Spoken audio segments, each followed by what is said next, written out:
फलाधरुष्टा पूर्णेन्दु सुंदर मुखादरविंद नेत्रा कृष्णात् परम किमपि तत्त्वमहं न जाने श्रुति स्मृति पुराणानाम् आलयं करुणालयं नमामि भगवत्पादं शंकरं लोकशंकरः शंकरं शंकराचार्यं केशवं बादरायणं सूत्रभाष्य कृतौ वन्दे भगवन्तौ पुनः पुनः गीता शास्त्रमिदं पुण्यं यः पठेत् प्रयतः पुमान् विष्णोः पदमवाप्नोति भयशोकादिवर्जितः सद्गुरुनाथ महाराज की जय।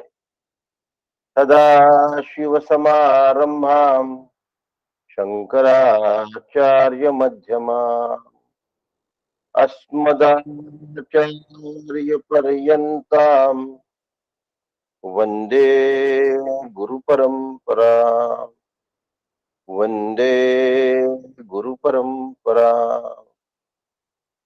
सद्गुरुनाथ महाराज की जय। आपला यावेळचा गीता स्वाध्याय मंच हा जो उपक्रम आहे या उपक्रमाच्या मध्ये आपण उद्देश कोणता ठेवला आहे सगळ्यात महत्वाची गोष्ट आहे की शोक निवृत्तीचे उपाय म्हणून विष्णोः पदमवाप्नोति भय शोकादि वर्जितः शोक निवृत्ती झाली की आनंदावाप्ती आली शेवटचे चिदाभासाच्या दोन अवस्था आहेत त्यात आनंदावाप्ती आणि शोकनाश अशा दोन आहेत आता शोकाचा नाश कसा करायचा म्हणजे आनंद कसा काय प्रस्थापित होतो हे सुरू आहे भगवद्गीतेच्या अनुषंगाने त्या दृष्टीने आज दोन श्लोक आपण या ठिकाणी घेतोय अथ चैनम नित्यजातम नित्यम वा मन्यसे मृतम तथापि त्वं महाबाहो नैवम शोचितुमर्हसि आणि जातस्य हि ध्रुव मृत्युर ध्रुवम जन्म मृतस्य च तस्माद परिहार्येते नत्वम शोचितुमर्हसि अध्याय क्रमांक 2 श्लोक क्रमांक 26 आणि 27 सांख्य योगातल्या 26 आणि 27 या श्लोकाचं आज आपण अवलोकन करतोय कोणत्या दृष्टिकोनातून नैवम शोचितुमर्हसि नत्वम शोचितुमर्हसि आणि काल भगवंतांनी शब्द वापरला होता काय वापरला होता नानु शोचितुमर्हसि शोकाचा पूर्णपणे निपात करण्याची व्यवस्था भगवद्गीता आहे आनंदाची संपूर्ण स्थापना करण्याची व्यवस्था म्हणजे भगवद्गीता आहे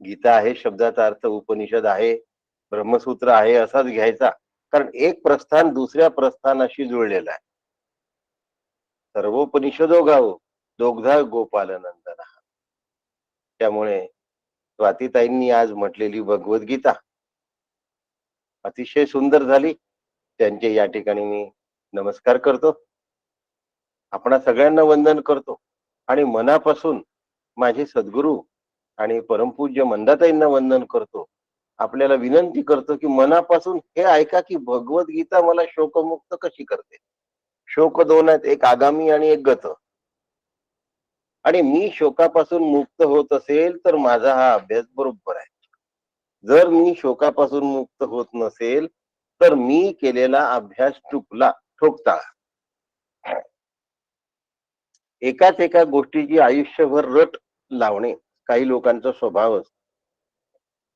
काय स्वभाव असतो काका फार सुंदर सांगतात कारण ते सांगणं काकांनाच शोभतं ते जगले आहेत ते काय म्हणतात दगड सुद्धा खूपदा माणसापेक्षा शहाणा आहे काय म्हटलं दगड सुद्धा माणसापेक्षा खूप शहाणा आहे काका म्हणतात म्हणजे माणसाला दगड सुद्धा म्हणायचं की नाही असा प्रश्न निर्माण होईल कसा शहाणा आहे? तर म्हणतात दगड एकदा पाण्यामध्ये गेला, त्यांनी डुबुक्कन आवाज केला की तरंग तयार करतो, आणि तो एकदा तळाशी गेला की पुन्हा वर येत नाही. पण आम्ही काय करणार? आमचा गतकाळ, गेलेला जीवनातला काळ, जीवनातला भूतकाळ गेला ना येऊन. मग दगडासारखा त्याला सेटल डाऊन होऊ द्यायचंय ना खाली. त्याला आठवणींनी पुन्हा वर काढू, पुन्हा सोडू, पुन्हा डोबूक आवाज, पुन्हा सगळे पाण्यावर म्हणजे चित्तावर तरंग, पुन्हा त्या तरंगांना सत्यत्व, तो पुन्हा जाऊन बुडला की पुन्हा त्याला वरती काढायचं, पुन्हा त्याला पाण्यामध्ये आपटायचं, आणि त्या भूतकाळाची पुन्हा पुन्हा ओढत राहायचं, पुन्हा पुन्हा त्याला सत्यत्व देत राहायचं.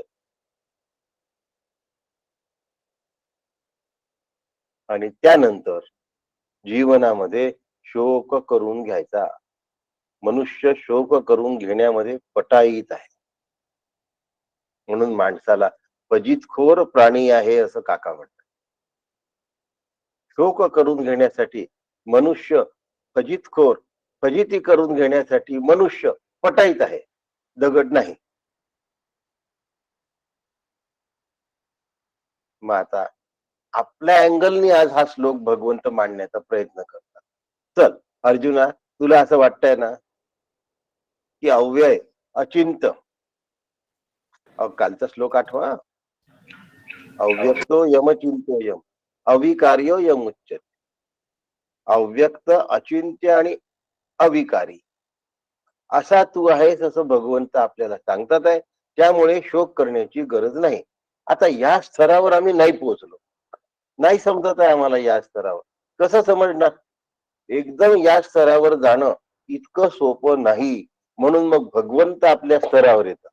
अथ चैनम नित्य जातम. चल, तू आत्म्याला जन्मणारा मानतोयस ना, तू आत्माला मरणारा मानतोयस ना अर्जुना. अथ चैनम नित्य जातम. तर तसंही समज, काय हरकत. अथ चैनम नित्य जातम. मग नित्यम वा मन्यसे मृतम. तू आत्म्याला नित्य मानतोस की मृत मानतोस? नित्य जन्माला मानतो की नित्य मरणारा मानतो? तू काही जरी मानत असला तरी पण अर्जुना शोक करण्याची गरज नाही. आता अर्जुनाला जसं वाटतं तसं गृहीत धरून भगवंत बोलून राहिले, तरी शोकमुक्त कसं होता येईल हे सांगू. कालच सांगितलं होतं, तुम्हीच एक्स ची किंमत ठरवायची, एक्स इज इक्वल टू 5, आणि मग त्यानुसार तुमचं गणित सुरू करू. खरं उत्तर मिळतं. भगवंत म्हणतात चल, अव्यक्त, अचिंत्य आणि अविकारी असा तू आहेस, इतकं तुला अजून पचलेलं नाही, पटलेलं नाही, आणि आतमध्ये रुजलेलं नाही. चल, मग आता आपण हे गृहीत धरू की मारणारा आहेस, मरणारा आहेस, जन्मणारा आहेस, मरणारा आहेस. मरणारा, मारणारा, जन्मणारा आणि मरणारा अशा दोन दोन दोन जोड्या घेतल्या आहेत भगवंतांनी या ठिकाणी. तर तुला असं वाटतंय ना की तू या सगळ्यांना मारणार आहेस, म्हणजे तू मारणारा झाला आणि हे सगळे मरणारे झाले. म्हणजे आत्मा जन्मणारा झाला आणि आत्मा मरणारा झाला. अर्जुनाच्या अँगलनी भगवंत मांडून राहिले बरं का. नाही तर तुम्ही तसं अर्थ घेऊ नका. शास्त्राच्या दृष्टीने नाही मांडत आहे भगवंत. मग आता ते म्हणतात की सत्य काय आणि असत्य काय याचा विचार न करता जे बोलतात, जे वागतात आणि जे आपल्या जीवनामध्ये तसं जगतात, त्यांना मूढ असं म्हणतात. पण असं असताना तू तर महाबाहो आहेस, तू तर महापराक्रमी आहेस, तू तर एवढा मोठा असताना नुसत्या भौतिकवादी दृष्टिकोनातून यदृष्टम तद्नष्टम, एवढं तुला कळतंय ना की फक्त यदृष्टम तत्सत्यम एवढंच तुला कळतंय? बर. यदृष्टम तत् सत्यम कळताय तर हरकत नाही. जे तुला दिसतं ते खरं आहे असं समजूया. अर्जुना, तुझी जी मानसिकता आहे त्यानुसार मी आता बोलतोय. जे दिसतंय ते सत्य आहे असं तुला वाटतंय. चल, हो, खरं आहे ते. आपण तसं गृहीत धरू. मग यदृष्टम तद नष्टम हे सुद्धा तुला मान्य करावं लागेल. यदृष्टम तद सत्यम मानलं ना, जे दिसतंय ते खरं आहे मानलं ना. मग आता मनुष्य जन्माला आलेला दिसतो आहे आणि मनुष्य मेलेला दिसतो आहे. याचा अर्थ जे जन्माला येतं ते मरतं, एवढं तुला मान्य आहे की नाही? करावंच लागेल मान्य आता. मग आता हे जर तुला मान्य करायचं असेल, तर शरीर असेपर्यंत जीवन चालतं आणि शरीर नाशाबरोबर जीवनाचाही नाश होतो. हे आता तूच कबूल करतोयस की नाही? मग शरीर नाशाबरोबर जर जीवनाचा नाश होतो असं तुला वाटत आहे, तर जन्मलेलं शरीर नाशच होणार आहे, तर मग तू त्यांना मारतो आहेस म्हणून ते नाश झालं असं का समजतो आणि शोक का करतोस? आला भगवंत पुन्हा. कुठे आले भगवंत? भगवंत येतात पुन्हा. तू शोक करू नको याच्यावर येतात. आम्हाला नेहमी सवय असते. शोक हा जीवाचा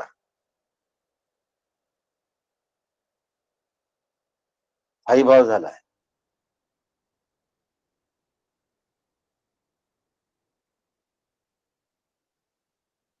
अभाग्यासी करी भाग्यवंत, ऐसे सद्गुरु काका श्रीमंत. जीवत्वाची खंत, खंत करणं हा जीवाचा स्वभाव आहे. स्वस्वरूपी विराली, मिळाली नाही बरं का, स्वस्वरूपी विराली. हा जो जीवत्व आहे, ह्या जीवत्वाची खंत स्वरूपाकार होते आहे. जीवत्वाची खंत आत्माकार करणं म्हणजे जीवत्वाची खंत नाहीसी करून जीवत्व, आत्मत्व हे एकच आहे हे सिद्ध करणं आणि तसा अनुभव देणं, हे श्री गुरूंचं वैशिष्ट्य असतं. याला श्रीमंत म्हणतात, याला समर्थ म्हणतात. काही लोक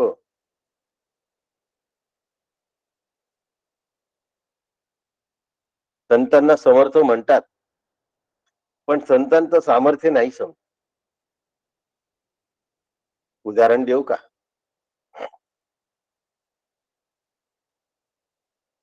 समर्थ रामदास. समर्थ रामदास, समर्थांचं सामर्थ्य काय आहे? अजून एक उदाहरण देतो. श्री स्वामी समर्थ. समर्थ रामदास आणि स्वामी समर्थ म्हणजे अक्कलकोटचे स्वामी. आता या दोन गोष्टी सगळ्यांना माहिती आहे की, पण अक्कलकोटच्या स्वामींच्या मंदिरामध्ये मी प्रवचनाला गेलो होतो. ती पण प्रवचनाला गेली होती. आमच्या दोघांची 2 दिवस प्रवचन.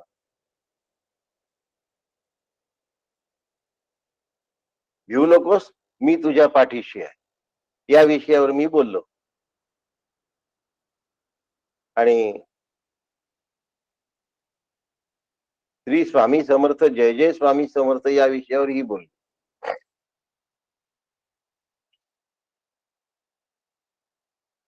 स्वामी समर्थांचं सामर्थ्य काय आहे हे नाही कोणी पाहिलं. त्यांच्यापाशी हात पसरायचे, आम्हाला हे द्या, आम्हाला ते द्या.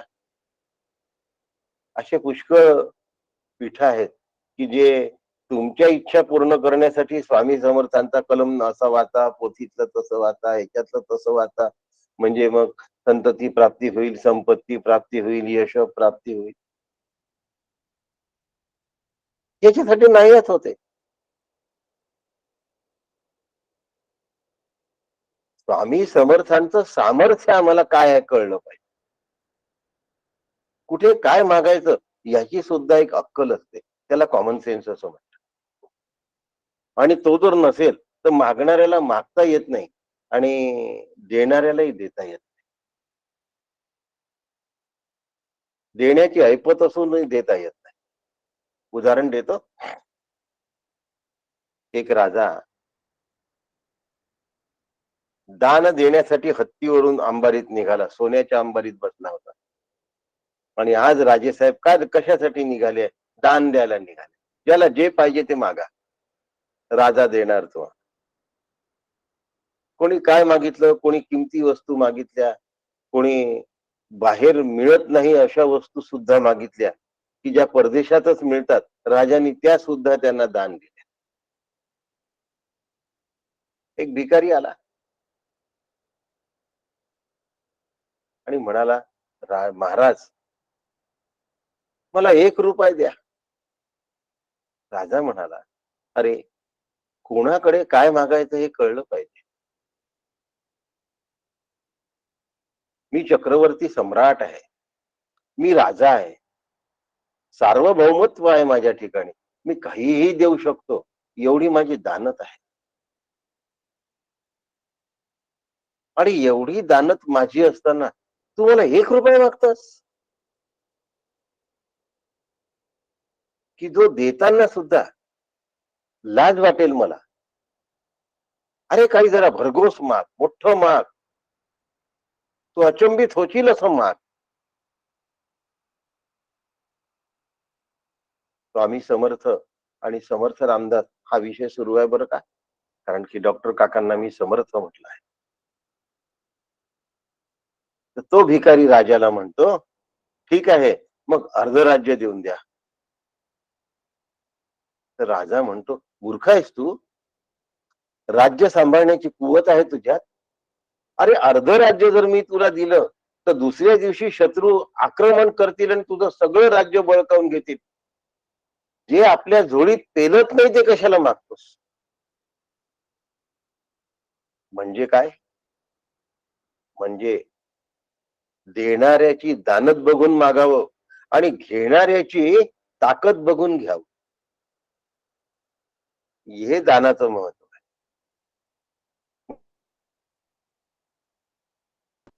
कुणाला काही दिल्याने सत्पात्र होत नाही. हे सत्पात्र आहे का हे बघावं. राजाला 1 रुपया मागू नये ही लाजिरवाणी गोष्ट आहे. तसं त्या राजाला भिकाऱ्यांनी राज्य पण मागू नये हे सुद्धा केविलवाणी गोष्ट आहे. जीवाला ब्रह्मरूप करणारे स्वामी समर्थ, जीवाला ब्रह्मरूप करणारे समर्थ रामदास, जीवच ब्रह्मरूप आहे हा अनुभव देणारे डॉक्टर काका यांच्यापाशी काय मागितलं पाहिजे? जीवानी ब्रह्मरूप होण्याचीच इच्छा मागितली पाहिजे, म्हणजे शोक निवृत्ती होईल. नत्वम शोचितुम अर्हसि.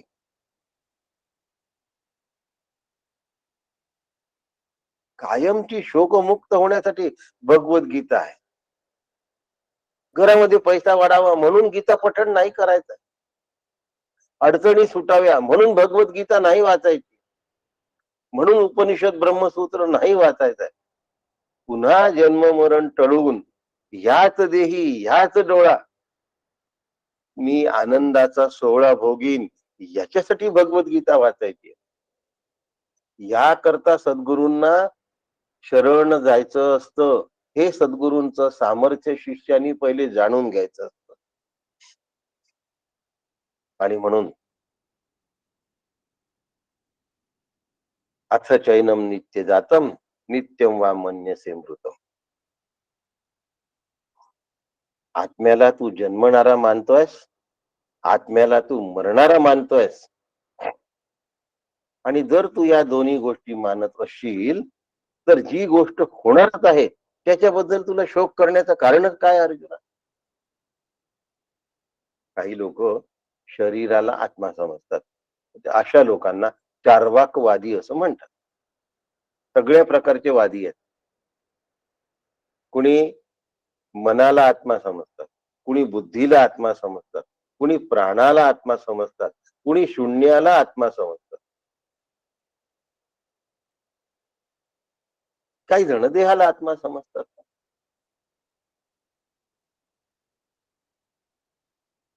काँग्रेस ग्रास किंवा गवत उगवण्यासाठी जसा प्रयत्न करावा लागत नाही, तसं देहच आत्मा आहे ही प्रवृत्ती उगवण्यासाठी प्रयत्न करावा लागत नाही. सगळ्यांनाच वाटतं मी म्हणजे आत्मा. पण मी शब्दाचा नक्की अर्थ त्यांनी जर पाहिला तर त्याच्या लक्षात येतं की आपण शरीराला आत्मा समजतोय. आणि हे गृहीत कृत्य लक्षात ठेवून भगवंत सांगतात आहे, तर मग शरीर मरणार आहे आणि शरीर जन्मणार आहे. मग तुला शोक करण्याचं काय कारण? जे मरणार आहे त्याला जर तू मारलं तर ते मरणार होतच की. मग तिथे तुला शोक करण्याचा प्रश्नच कुठे उद्भवून राहिला? व्यवहारामध्ये काही प्रसंग असे असतात की जे आम्हाला टाळता येत नाही, आणि टाळण्याचा जर प्रयत्न केला तर शोक होतो. मग त्यावेळेला जन्म आणि मृत्यू ह्या गोष्टी टाळता येत नाही, या अटळ आहेत. मग अटळ जन्म मृत्यूच्या ज्या गोष्टी आहेत त्यासाठी औषधोपचार करू नये का? करावा, केलाच पाहिजे. नीट केला पाहिजे, शास्त्र शुद्ध पद्धतीने केला पाहिजे. मात्र त्यानंतर होणाऱ्या परिस्थितीला शोक न करता आनंदाने समोर जाता आलं पाहिजे. कठीण गोष्ट आहे. आणि म्हणून भगवंत म्हणतात आहे, तस्माद परिहार्य ते. आता हा द जेव्हा हलंत करतो तेव्हा अपरिहार्य ते असा त्याचा अर्थ निघतो. संधी विग्रह जेव्हा करतो, तस्माद या द ला हलंत करायचा, म्हणजे त्यातला अ काढायचा बाहेर. आणि मग अपरिहार्य ते, जी गोष्ट अपरिहार्य आहे, तस्मात अपरिहार्य ते, ही अपरिहार्य आहे. आता अपरिहार आणि पुन्हा येर्थे शब्द आहे. आता त्या ठिकाणी ही गोष्ट प्राप्त होणार निश्चित आहे, याचा अर्थ ही गोष्ट होणार. मग नत्वम नत्वम शोचितुम अर्हसि. मग आता शोक करण्याचं काय कारण आहे? काही लोक औषध घ्यावं की घेऊ नये असं म्हणतात. डॉक्टर काकांनी त्याचं सुद्धा उत्तर दिलंय की भगवान धन्वंतरीनी काय तयार करून दिलाय? उपवेद तयार केलाय. त्या उपवेदाचं नाव आयुर्वेदच आहे. आणि वनस्पतीतलं औषधीय तत्व कुठल्या आजारावर कसं आहे हेही भगवंतानी त्या ठिकाणी नमूद केलेलं आहे. धन्वंतरी, भगवान धन्वंतरीनी जर दोन्ही भगवंतानीच निर्माण केले, बॅक्टेरिया कोणी निर्माण केले? भगवंतानी निर्माण केले. औषध कोणी निर्माण केले? भगवंतांनी निर्माण केले. मग या दोनही गोष्टी त्याच्या समजून स्वीकारायच्या आणि औषधोपचार नीट. नाही तर मी शरीर नाही, मला औषधाची गरज नाही, मी औषध घेणार नाही, औषध घेणं ही देहबुद्धी आहे, अशा प्रकारचा विचार करण्याची जरा सुद्धा गरज नाही. आणि म्हणून मी दोन श्लोक एकत्र बोलतोय बरं का, 26 आणि 27. आणि म्हणून तस्माद परिहार्य, जी गोष्ट अपरिहार्य आहे मग तू ती स्वीकारायला हवी अर्जुना. ज्याला जन्म आहे त्याचा मृत्यू निश्चित आहे. जो जन्माला आला तो आज ना उद्या मरणार आहे. आणि हे तुला माहिती आहे, तू महाभाव आहेस. मग तुझ्या बाणाने तो मेला असं समजण्यापेक्षा तो मरणारच होता, बाण हे निमित्त झालं असं समज. आणि मग भीष्म द्रोणादी लोक मरतील, तुझे नातलग आणि बांधव मरतील, अनेक महिला विधवा होतील, हा शोक तुला करण्याची गरज. याला आगामी शोक असं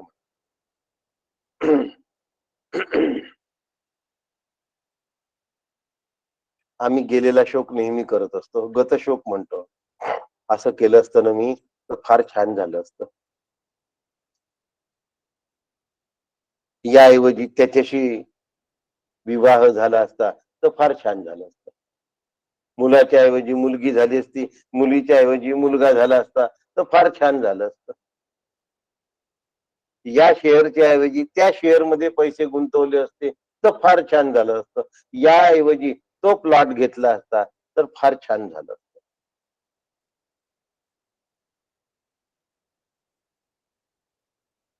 आणि अशामध्ये आम्ही आमचा वर्तमान काळ स्पॉइल करतो, नष्ट करतो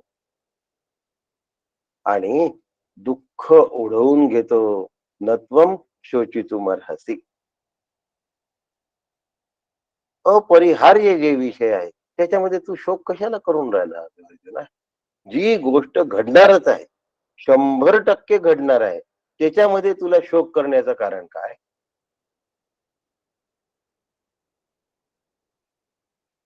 किती कठीण असतं ना.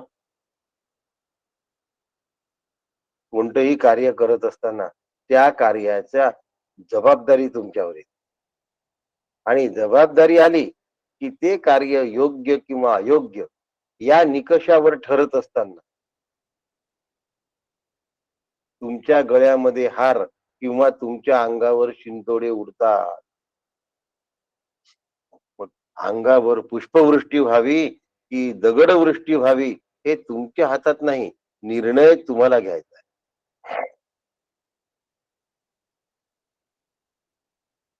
निर्णय घेतल्यानंतर त्या निर्णयाचे जे परिणाम आहेत त्या परिणाम भोगण्यासाठी तयारी ठेवायची.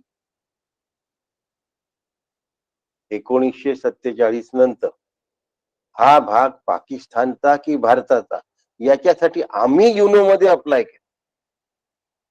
एवढे वर्ष झाले त्याचा निर्णय नाही लागला. आम्ही अप्लायच नसतं केलं तर पटकन युद्ध करून भाग आपल्या ताब्यात घेता आला. पण आम्ही घेतला नाही. वेडेपणा करून बसलो, मोठेपणा करून बसलो आणि कायमची डोकेदुखी उद्भवून बसलो.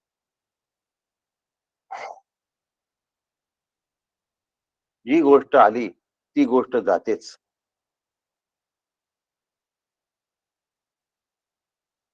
सूर्य उगवतो तर सूर्य मावळतोच की नाही? मग मावळत्या सूर्याला अश्रूंनी निरोप द्यायचा असतो का? उगवत्या सूर्याला वंदन करायचं आणि मावळत्या सूर्याला दुःख करायचं का? आचार्यांनी भजगोविंदम मध्ये म्हटलंय, दिनया मिन्यो सायं प्रातः शिशिर वसंतो पुनरायात. दिनया मिन्यो सायं प्रातः शिशिर वसंतो पुनरायात. या गोष्टी होणारच.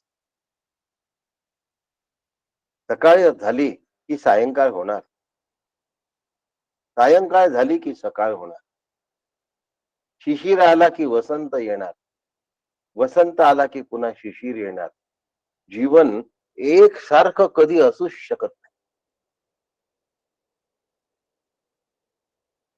एकसारखं भासू शकतं, असू नाही शकत. चढाव उतार हा प्रपंचाचा स्थायी भाव आहे. सुख दुःख हा प्रपंचाचा स्वभाव आहे.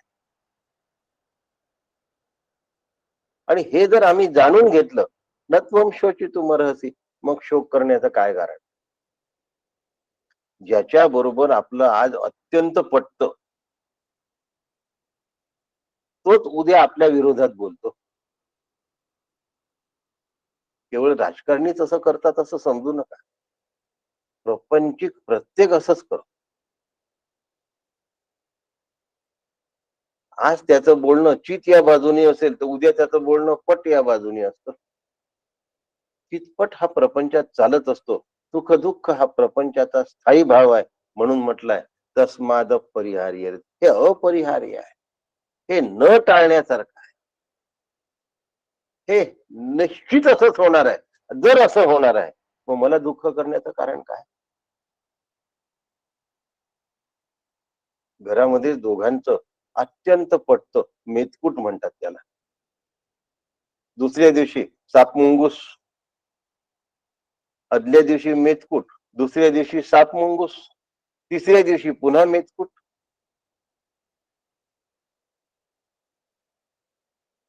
आई भाव आहे हा प्रपंचाचा. दिनयामिन्य सायं प्रातः शशिर वसंतो पुनरायात.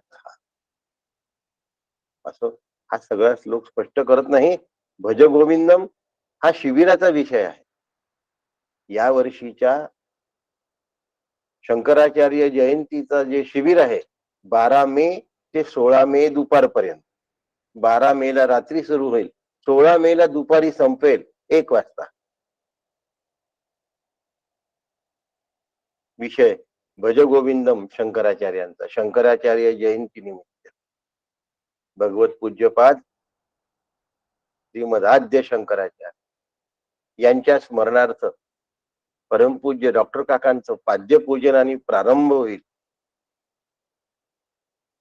आणि काकांच्या आशीर्वादाने 16 तारखेला दुपारी समारोप होईल.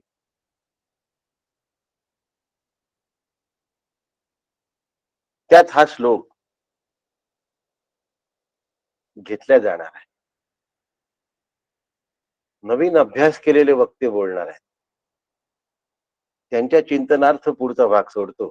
दिनयामिन्य सायं प्रातः शशिर शिशिर वसंतो पुनरायातः. काही भजगोविंदम मध्ये हा श्लोक नाही. ज्यांच्याकडे 33 श्लोक आहेत त्यांच्याचकडे हा श्लोक आहे.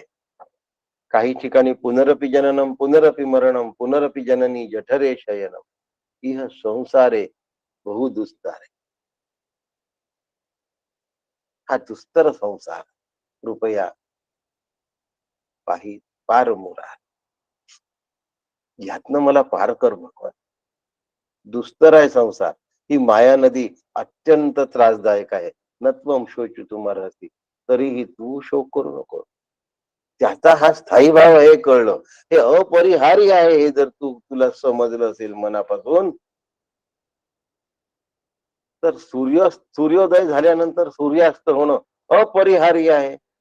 मग ते माझ्या हिताचं आहे असं समजा, अहिताचं आहे असं नाही समजा. भारतामध्ये सकाळी सूर्योदय होतो आणि 12 तासानंतर संध्याकाळी सूर्यास्त होतो. नॉर्वे मध्ये असं नाही होत.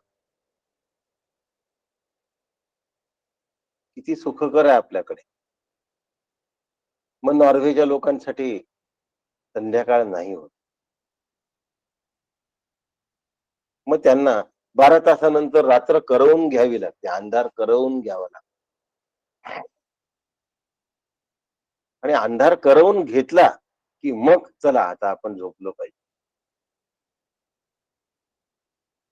दिनया मिन्य आपला भारत भाग्यवान देश. दुर्लभे भारते जन्म. ऋषी मुनींच्या पदस्पर्शाने आणि तपस्पर्शाने भारत ही तपोभूमी आहे.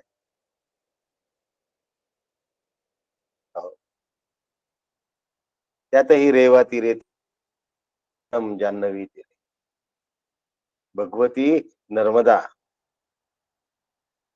आणि देवी जान्हवी म्हणजे गंगा. म्हणून नर्मदेच्या काठी तपश्चर्या करावी आणि गंगेच्या काठी देह सोडा, शास्त्र सांग.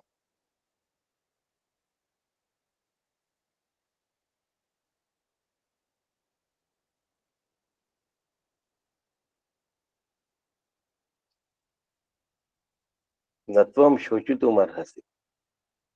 मग काही म्हणतील की आम्हाला ते काठ नाही मिळाले तर मग आम्ही कसं करावं.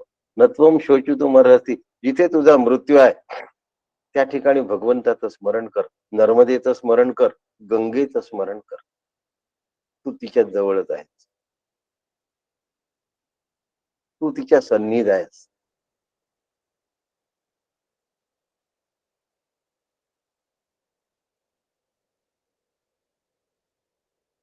ज्या गोष्टी अपरिहार्य आहे, ज्या गोष्टी होणं माझ्या हातात नाही, त्या गोष्टी झाल्या पाहिजे अशी इच्छाच करू नये माणसाने. अशी इच्छाच करू नये माणसाने.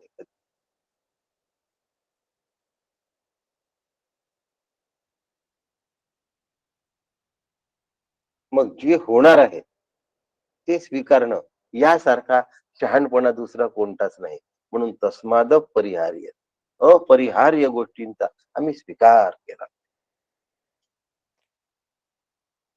त्यांना टाळण्यात अर्थ नाहीये. त्यांना आनंदाने स्वीकारण्यामध्ये शोकमुक्त होण्याची व्यवस्था आहे.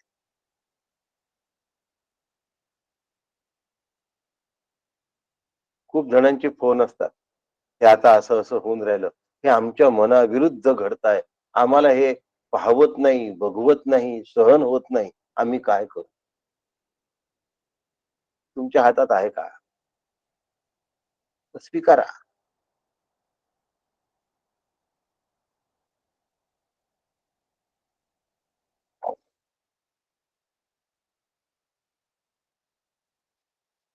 स्वीकारलं पाहिजे.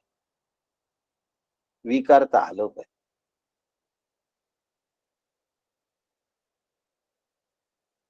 यदृच्छा लाभ संतोष. आणि जर असं करता आलं, तर मग द्वंद्वातीत होता येत.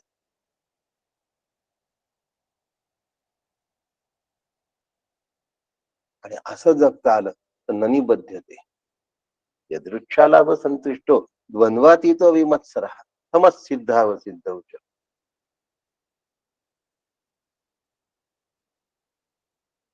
मग बंधनामध्ये नाही राहत.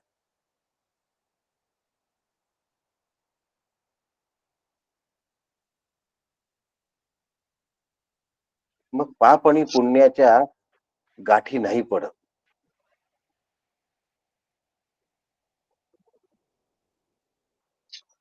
मग शोकामध्ये जाऊन पडण्याची इच्छा किंवा परिस्थितीच निर्माण नाही होत.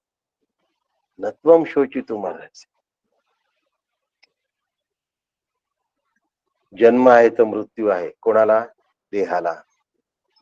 माझ्या देहाला, मला म्हणजे माझ्या देहाला जन्म आहे तर माझ्या देहाला मृत्यू आहे. मृत्यू हा सुद्धा टप्प्याटप्प्याने येतो. काय बोलतोय?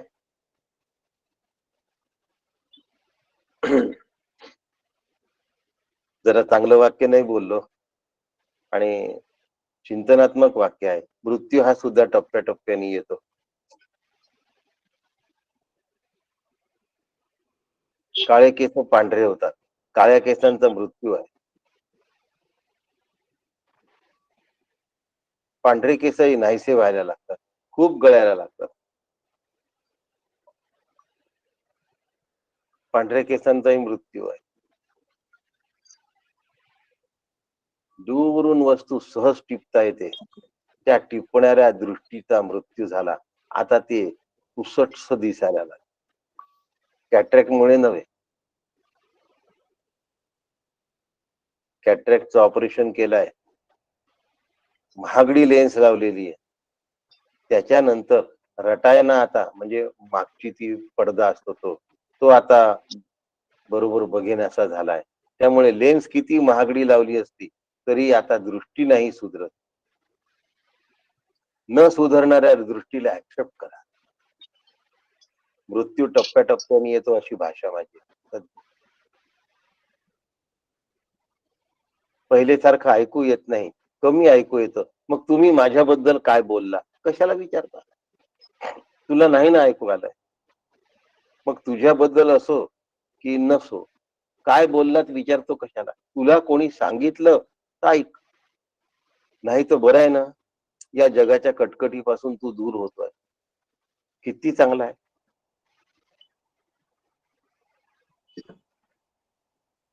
पण नाही, आम्हाला कान गेलेले चालत नाही, आम्हाला डोळे गेलेले चालत नाही, आम्हाला डोक्याचे केस गेलेले चालत नाही. मग आम्ही विग लावतो. काळे केस पांढरे झालेले चालत नाही, डाय लावतो. मग नत्वम शोचितुम् अर्हसि कसं समज होणार? जे अपरिहार्य आहे तस्माद परिहार्य. ऐका की. लोक काका म्हणायला लागले म्हणू द्या. लोक आबा म्हणायला लागले म्हणू द्या. काय बिघडलं? माझं शरीर जाता याची ते आठवण देतात आहे. केवढे उपकार आहेत त्यांचे माझ्यावर. या अँगलनी बघू शकतो ना. अपरिहार्य घटना आहे.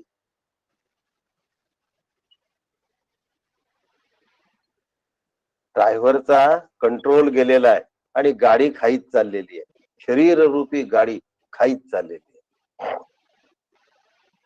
आता खाईत गेल्यानंतर काय होणार हे सगळ्यांना माहिती आहे. मग ऍक्सेप्ट करा. ऍक्सेप्टन्स शिवाय पर्याय नाही. ऍक्सेप्टन्स असेल तर शोक होण्याचा प्रश्न उद्भवत नाही.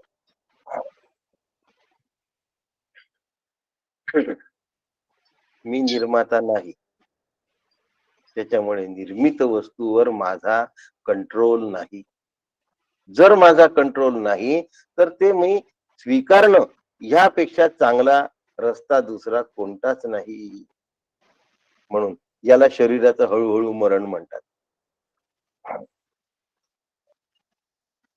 असलेला पैसा संपतो.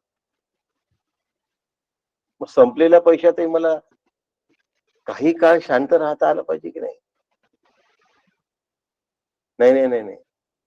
माझ्या अकाउंटला पैसे आहेत, पण इथे ऑनलाईन कोणी घेत नाहीये. खिशात नोट नाहीये. मग बिना नोटीचं जगून पहा थोडा वेळ. कसं करू? तुमच्याकडे क्यूआर कोड नाही. तुमच्या मोबाईलनी तुम्ही पैसे घेऊ शकत नाही. आम्ही वस्तू कशी घ्यायची? नको घेऊ. न घेता राहा ना. तुझ्याजवळ जरी पैसे असले तरी कॅश नाहीये तुझ्याजवळ. आणि कॅश शिवाय इथे घेत नाहीये कोणी. मग आनंदाने बघ ना, नाही जमत आहे आपल्याला म्हणून. पण नाही. उठापटक करणार.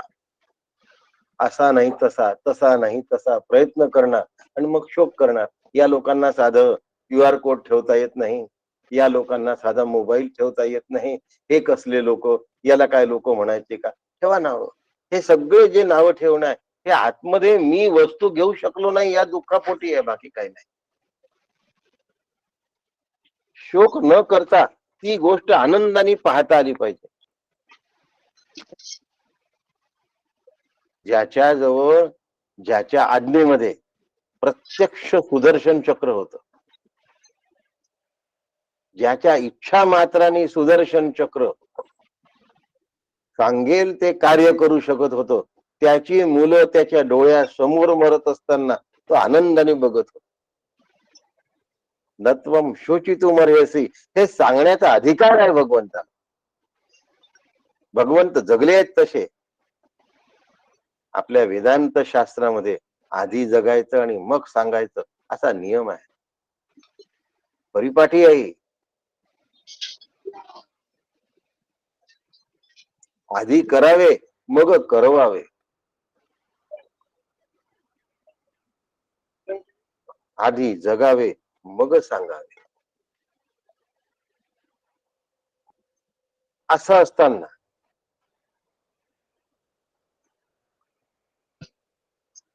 मी शोक करावा का? भगवंतांनी स्वतः जगून आम्हाला समजावून सांगितलेलं आहे. नत्वम शोचितुम अर्हसि, नैवम शोचितुम अर्हसि.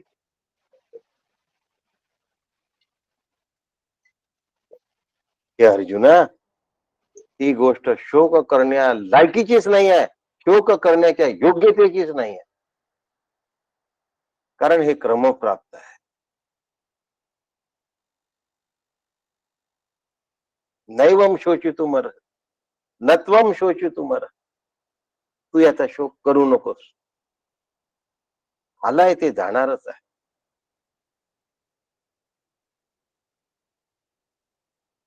जन्मलं ते मरणारच आहे. मग कशाचा शोक करतोय?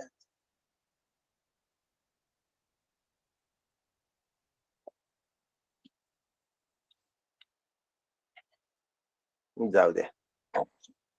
उदाहरणं दिले की मग वाईट वाटतं, हसायला येतं.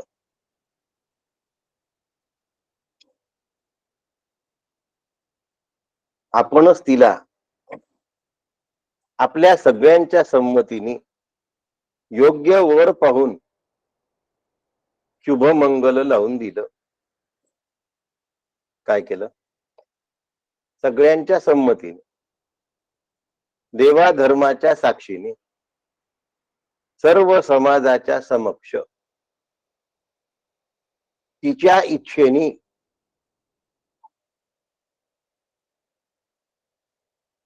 दोघांच्याही पसंतीने शुभमंगल लावून दिलं. पत्रिका छापल्या, कार्यालय घेतलं, समारंभ पार पडला. मग आता वेळ आली तर रडण्याची गरज आहे का? हो. म्हणून म्हटलं उदाहरण दिलं की मग वाईट वाटत. मग तुमच्या अंतःकरणात हृदय नसून दगड आहे वगैरे.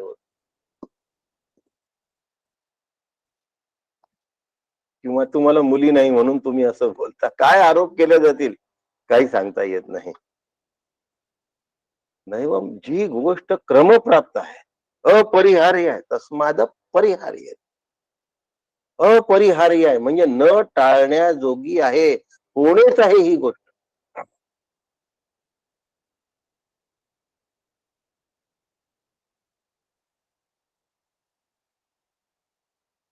मग हे जर पक्क माहिती आहे, मग रडण्याचा विषय आला कुठे? आनंदाने निरोप देता येतो की नाही? सगळा समारंभ आनंदाने पार केलाय ना. आपण स्वतः पार पाडलाय. सगळ्यांच्या समक्ष पार पाडलाय. सगळ्यांच्या संमतीने पार पाडलाय. त्याच्यानंतर रडत बसायचं.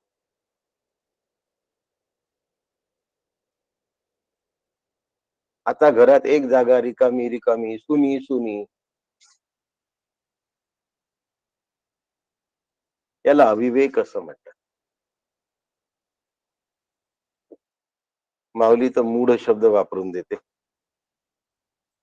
कठोपनिषदात आणखीन पुढे कठीण सांगितलंय, जातस्य ही ध्रुव मृत्यूर ध्रुवम जन्म मृतस्य च. जो जन्मला आहे तो मृत्यू पावणार. जो मेलेला आहे तो जन्माला येणार. आणि हे चक्र उपजेते नाशे, नाशे ते पुनरपी दिसे, हे घटिका यंत्र जैसे परिभ्रमेगा. त्याचा शोक काय करायचा? भगवंताने त्यांच्या पुत्रांचे निधन डोळ्यांनी पाहिले आणि त्या युद्धात प्रत्यक्ष भगवान समक्ष हजर असताना यादवांचा नाश होतो आहे हे भगवंत आनंदाने बघत होते. शिशुपालाने 100 शिव्या दिल्या, भगवंताने आनंदाने स्वीकारल्या. स्वीकारल्यानंतर 100 शिव्या पूर्ण झाल्यानंतर 101व्या शिवीला सुदर्शन तेही आनंदाने पाठवलं. शिशुपालाचं धड शिरापासून वेगळं केल्यानंतरही भगवंताच्या मुखावर गांभीर्य नव्हतं, प्रसन्नता होती. नत्वम शोचितुम अर्हसि, अपरिहार्य आहे. तू 100 चुका केल्यास. 101व्या चुकीला तुझं मरण निश्चित आहे.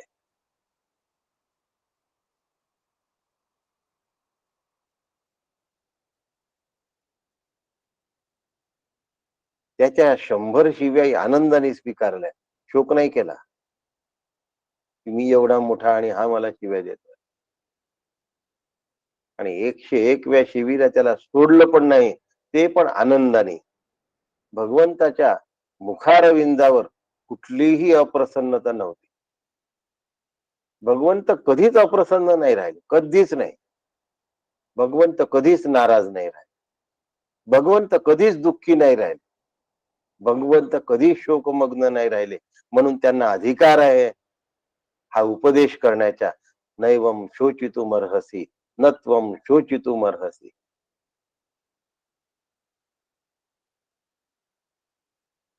अधिकार आहे भगवंताला असं म्हणण्याचा. म्हणून भगवंत म्हणतात नानु शोचितुमर्हसि. मला जर तसं जगता आलं तर मी पुढच्या पिढीला सांगू शकेन की शोक करू नका. परमपूज्य डॉक्टर काका असे जगलेले आम्ही डोळ्यांनी पाहिले आहेत, प्रत्यक्ष पाहिले आहेत.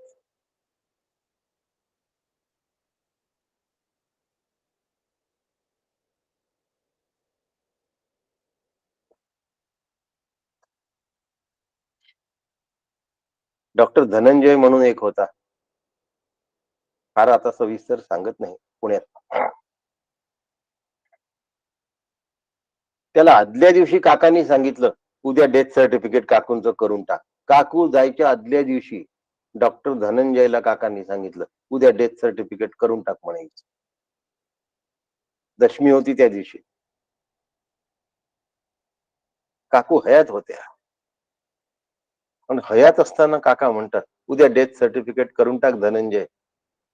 त्याच्या हॉस्पिटलला बरोबर एकादशीला काकूंनी देह ठेवला. डेथ सर्टिफिकेट एकादशीचा. काकांनी दशमीला सांगितलं, उद्याचं डेथ सर्टिफिकेट करून टाक. ताकद लागते.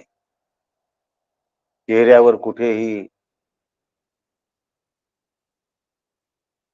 दैव दुर्विलास वगैरे वगैरे असल्या प्रकारच्या शब्दप्रयोग नाही, चेहऱ्यावर कुठल्याही अशा प्रकारचं दुर्मुखलेला नाही, कश ना कश कश कोणत्याही क्षणाला काहीही नाही.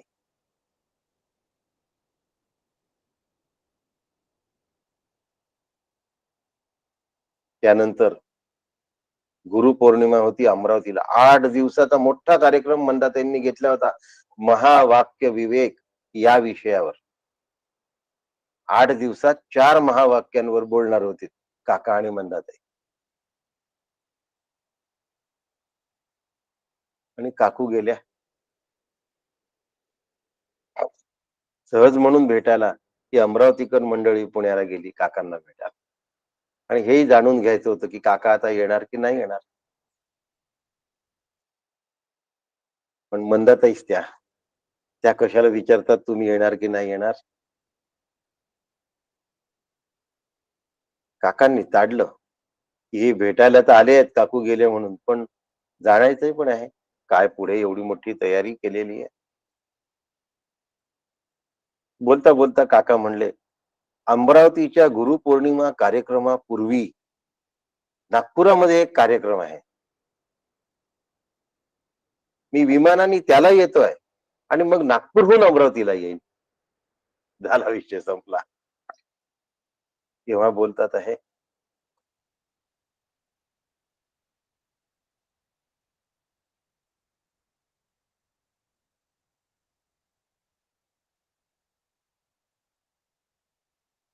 काकू गेल्याची वार्ता मला कळली.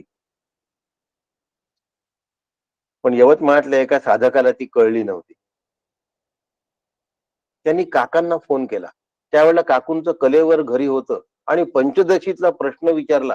काकांनी त्याला पंचदशीतल्या प्रश्नाचं समाधान होईपर्यंत उत्तर दिलं. पण सांगितलं नाही की काकूंचं कलेवर घरी पडलेलं आहे. आता नको प्रश्न विचारू, मी नंतर तुला केव्हा तरी सांगेन, असं नाही सांगितलं. तेव्हा उत्तर दिलं. आणि त्याचा मला फोन आला की काकांनी मला या प्रश्नाचं असं असं उत्तर दिलं. आनंदाने मी तुम्हाला सांगतो की काकांनी मला दिलंय उत्तर. अरे म्हटलं असं असं झालंय रात्री. म्हणे अरे मला माहितीच नाही. काका काही बोलले नाही. संतांनी आपला सहज स्वभाव इतका तयार करून घेतलेला असतो. विचाराने हे शक्य आहे. ही सहजता विचाराने येते आणि मग शोक स्पर्श सुद्धा करू शकते. म्हणून भगवान श्रीकृष्ण असो की माझे सद्गुरू डॉक्टर श्रीकृष्ण दत्तात्रय देशमुख असो, दोनही श्रीकृष्णांची आंतरस्थिती एकच आहे. सच्चिदानंद स्वरूप चिदानंद रूप शिवोहम शिवोहम शिव केवलोहम. भगवद्गीता शोकमुक्त होण्यासाठी या स्थितीला विचारपूर्वक येण्याचं सुचवते. असा अभ्यास माझा झाला पाहिजे. याला गीतेचा अभ्यास असतो. नाहीतर थोडासा पापड मोडला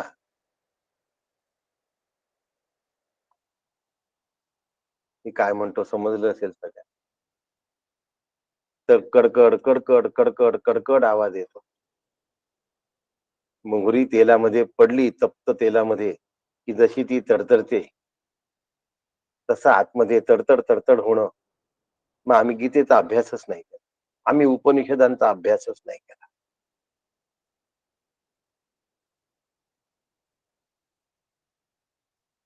मनाविरुद्ध घडणार नाही असं जगात होऊच शकत नाही. मनासारखं घडेल असं ही क्वचितच होत असतं. आणि घडलं तरी ते तसं टिकेल असं नसतं. इतकं क्षणभंगूर जीवन असताना, जीवन क्षणभंगूर असताना प्रसंगाला स्थायी मानायचं याच्यासारखा वेडेपणा काय असू शकेल. जीवन क्षणभंगूर आहे. प्रसंग कसा स्थायी असेल. अनेक प्रसंगांचं मिळून जीवन होतं. अनेक घटनांचं मिळून जीवन होतं. जीवनच क्षणभंगूर आहे. नलिनी दलगत जलमती तरल भज गोविंद. कमलपत्रावरच्या जलबिंदू जितका अस्थायी आहे, जेवढा चंचल आहे, तेवढं माझं जीवन अस्थिर आहे, क्षणभंगूर आहे, चंचल आहे. अति तरलम म्हटलंय, नुसतं तरल नाही म्हटलं, जलमती तरलम. इतकं तरल माझं जीवन असताना आम्ही आमच्या जीवनाची प्लॅनिंग करतो, पण शोकमुक्त होण्याची व्यवस्था करत नाही. या दुर्दैव आहे. ते झालं पाहिजे म्हणून भगवद्गीता आहे, म्हणून गीता माता आहे, म्हणून गीतेचे माझ्यावर उपकार आहे. हे अनन्य साधारण उपकार मला आनंदरूप करण्यासाठी भगवद्गीता करते. या गीतेचं काहीही स्वार्थ नाही. माझं जीवन आनंद स्वरूप व्हावं यासाठी भगवंताने शोकमुक्त कसं व्हावं ह्या ज्या क्लुप्त्या सांगितल्या, ह्या मला रोज आचरणात आणल्या पाहिजे. विचार करून आचरणात आणणं याला निधिध्यासन असं म्हणतात. म्हणून भगवद्गीता निधिध्यासनाचा ग्रंथ आहे. निधी म्हणजे सतत, ध्यासन म्हणजे ध्यास लागणे, सातत्याचा हा ध्यास. लहान मूल असतं, त्याला रांगता येत नाही, फक्त त्याला थोडस हातावर पायावर असं शरीर उचलता येतं, तर तो सतरादा तोच प्रयत्न करतो. प्रयत्न करता करता पडतो, पुन्हा पुन्हा प्रयत्न करतो, पुन्हा पडतो, पण पडतो म्हणून प्रयत्न नाही सोडत. तसं निधी ध्यासन, सतत तोच ध्यास लागला असतो, म्हणून ते लहान मूल पुन्हा अंग उचलण्याचा प्रयत्न करतं ना. तसा मला सातत्याचा ध्यास लागला पाहिजे. भगवद्गीतेत काय सांगितलंय ते मी कसं करू, हा ध्यास लागला तर गीता आपल्या जीवनाचा अविभाज्य घटक होते. तो झाला की माझं काम झालं. वेगळा मोक्ष नाही मिळवावा लागत,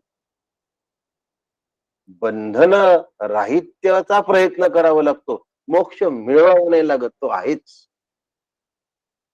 म्हणून न लगे मुक्ती.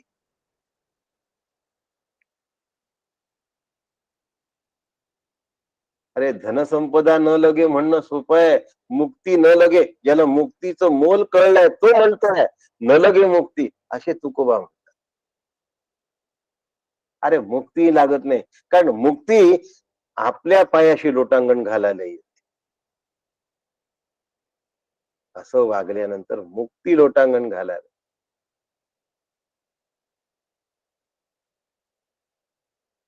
तेने मुक्तीचारी साधी येल्या, स्वरूपता सलोकता समीपता सायुज्यता, सगळं साधल्या जातं का भगवद्गीतेच्या एका श्लोकाच्या अभ्यासात. असा अभ्यास आपण जीवनभर करावा आणि भगवद्गीता आत्मसात करावी. निधिध्यासन केल्याने ती आत्मसात होते आणि जीवन आनंद रूप करून घ्यावं एवढी सद्गुरुचरणी प्रार्थना करतो. आपल्या सगळ्यांना विनंती करतो आणि आजचाच विषय या ठिकाणी थांबवतो. राम कृष्ण.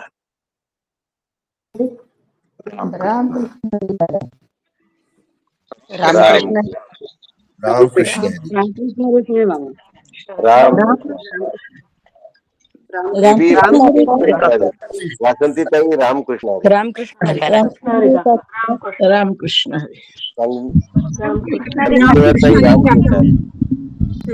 रामकृष्ण. रामकृष्ण.